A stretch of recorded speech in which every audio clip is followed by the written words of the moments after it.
গাছ লাগাও, গাছকে বাঁচাও, গাছকে পরিচর্যা করে তাকে বড় করো। রীতিমতন শপথ গ্রহণ বাক্য পাঠ করে মা তার সন্তানকে সাথে নিয়ে গাছ লাগালো। অভিনব উদ্যোগ নিল উত্তর 24 পরগনা জেলার গুমা রবীন্দ্র বিদ্যাপীঠ উচ্চ বিদ্যালয়ে। শুক্রবার সকালে বারাসাত 63 ব্যাটালিয়ন সশস্ত্র সীমা বল আয়োজিত সাইবার সিকিউরিটি এবং নেশা মুক্তি অভিযান সচেতনতা এবং বৃক্ষরোপণ কর্মসূচি অনুষ্ঠিত হল গুমা রবীন্দ্র বিদ্যাপীঠ উচ্চ বিদ্যালয়ে। বিদ্যালয়ের স্মার্ট রুমে ইকো ক্লাবের পড়ুয়াদের সাইবার এবং মাদকদ্রব্য অপব্যবহার নিয়ে আলোকপাত করেন বারাসাত এসএসবি 63 ব্যাটালিয়নের incharge inspector Dharmendra Tomar, SI T Florence, ASI Alok Kumar, Tusharkanti Biswas. এরপর বিদ্যালয়ের পড়ুয়া ও মায়েদের হাতে নিম গাছ চারা তুলে দেন।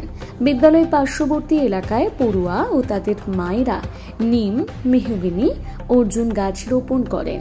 ছিলেন বিদ্যালয়ের প্রধান শিক্ষক অমিত কুমার সরকার সহ শিক্ষক শিক্ষিকা এবং 63 নম্বর ব্যাটালিয়নের আধিকারিকরা।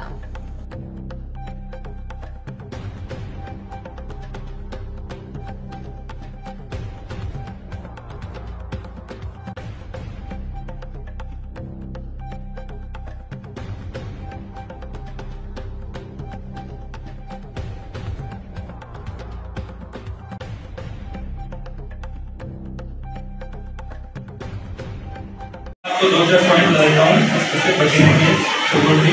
हम कितना भी बच लें लेकिन हम सिर्फ कम कर सकते हैं, इसको खत्म नहीं कर सकते।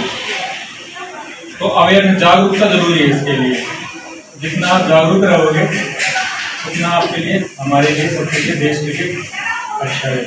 तो ऑपरेशन सिंदूर में भी उस ऑपरेशन सिंदूर में भी जो ऑपरेशन को लीड किया हुआ है तो फीमेल, मतलब उसमें भी फीमेल ने लीड किया हुआ था। तो इसी में आर्मी का कर्नल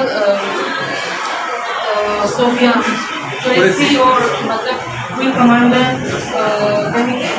সেই মুহূর্তে পৃথিবী যখন এগিয়ে যাচ্ছে, সেই পৃথিবীকে সুস্থ সাবলীল জায়গায় নিয়ে আসার তাগিদে গুমা রবীন্দ্র বিদ্যাপীঠ আয়োজন করেছে আজকের এই সভা। এটা শুধু সভা নয়, এটা জীবনকে বাজি রেখে চলা। এই সভাকে যদি সভা হিসেবে দেখি সেটা ফুরিয়ে যাবে, তাই ভরে থাকবে আমাদের চেতনায়। তাই আমরা কিছু কর্মসূচি রূপায়ণের মধ্য দিয়ে এগিয়ে যাচ্ছি।